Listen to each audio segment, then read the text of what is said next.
Maharashtra news, बातमी फक्त जनतेच्या हक्काची। चारचाकी वाहनातून सुमारे 20 लाख रुपये रोख रक्कम घेऊन जात असताना पाठीमागून चारचाकी वाहनातून व एक मोटरसायकलवर आलेल्या 5 ते 6 रस्ता लुटारूंनी वाहनाच्या काचा फोडून दहशत निर्माण केली। त्यानंतर रोख रक्कम असलेली बॅग हिसकावून घेऊन रस्ता लुटारू पसार झाले। ही घटना आज दिनांक 30 डिसेंबर रोजी सकाळी 11 वाजे दरम्यान राहुरी तालुक्यातील ब्राह्मणी परिसरात घडली। राहुरी तालुक्यातील ब्राह्मणी परिसरात असलेल्या माऊली दूध शीतकरण केंद्रातील कर्मचारी अनिल बनसोडे व चालक असे दोघे जण आज दिनांक 30 डिसेंबर 2024 रोजी सकाळी 11 वाजेच्या दरम्यान 20 लाख रुपयांची रोख रक्कम घेऊन चारचाकी वाहनातून ब्राह्मणी येथील बँकेत भरणा करण्यासाठी जात होते। दरम्यान ते राहुरी ते शनी शिंगणापूर रस्त्यावरील ब्राह्मणी शिवारातील तांबे वस्तीजवळ असताना एका काळ्या रंगाच्या विना नंबरच्या चारचाकी वाहनातून व मोटरसायकलवरून आलेल्या 5 ते 6 रस्ता लुटारूंनी बनसोडे यांची गाडी रस्त्यावर अडवली। त्यावेळी लुटारूंच्या हातात लोखंडी रॉड घेऊन वाहनातून खाली उतरले आणि रोख रक्कम असलेली वाहनाच्या काचा फोडून धारदार शस्त्र दाखवून दहशत निर्माण केली।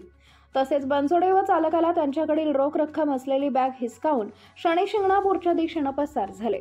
घटनेची माहिती मिळताच पोलीस उपअधीक्षक बसवराज शिवपूजे, पोलीस निरीक्षक संजय ठेंगे, पोलीस उपनिरीक्षक चारुदत्त खोंडे, हवालदार रोहिदास नवगिरे, वाल्मिक पारधी, नदीम शेख, प्रमोद ढाकणे, सचिन ताजने यांच्यासह अहिल्यानगर येथील स्थानिक गुन्हे अन्वेषण विभाग पथकाने घटनास्थळी धाव घेतली आणि आरोपींचा शोध सुरू केला।